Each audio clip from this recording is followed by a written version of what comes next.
بسم اللہ الرحمن الرحیم۔ السلام علیکم، میں ہوں علی اصغر اور آپ دیکھ رہے ہیں میرا یوٹیوب چینل۔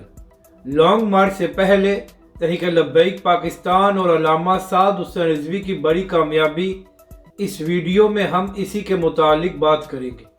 ناظرین کرام، تحریک لبیک پاکستان نے اعلان کیا ہوا ہے کہ 22 مئی کو تحریک لبیک پاکستان کا مہنگائی کے خلاف لانگ مارچ شروع ہو جائے گا، اور اسی حوالے سے اب تحریک لبیک پاکستان نے آگاہی مہم کا بھی آغاز کر دیا ہے، اور پاکستانی عوام کو کہا جا رہا ہے کہ اس لانگ مارچ میں تحریک لبیک پاکستان کا ساتھ دیا جائے تاکہ حکومت مجبور ہو کر پاکستانی عوام کو ریلیف دے۔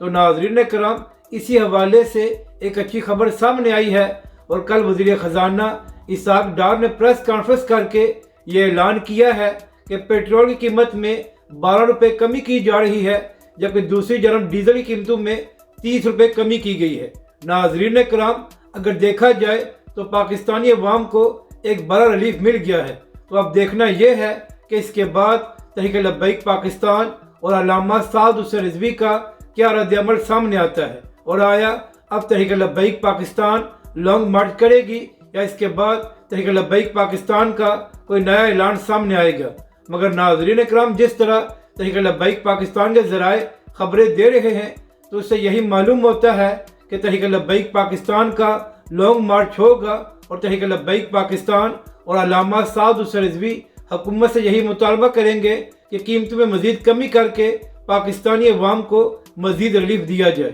تو ناظرین کرام، ایک بار پھر تحریک لبیک پاکستان اور علامہ سعد حسین رضوی کا دباؤ کام آ گیا ہے، اور لانگ مارچ سے پہلے ہی حکومت نے قیمتوں میں کمی کر دی ہے۔ تو ناظرین کرام، جس وقت حکومت اور عمران خان کرسی کی خاطر لڑ رہے ہیں اور پاکستان میں جلاؤ گرو ہو رہا ہے، تو اس وقت تحریک لبیک پاکستان اور علامہ سعد حسین رضوی ہی پاکستان کے عوام کی بات کر رہے ہیں۔ تو لہٰذا اب پاکستان کے عوام کا بھی یہ فرض بنتا ہے کہ جب بھی انتخابات ہوں تو تحریک لبیک پاکستان اور علامہ سعد حسین رضوی کا ساتھ دیں۔ اپنی رائے کا ضرور اظہار کریں کہ آپ کو یہ ویڈیو کیسی لگی،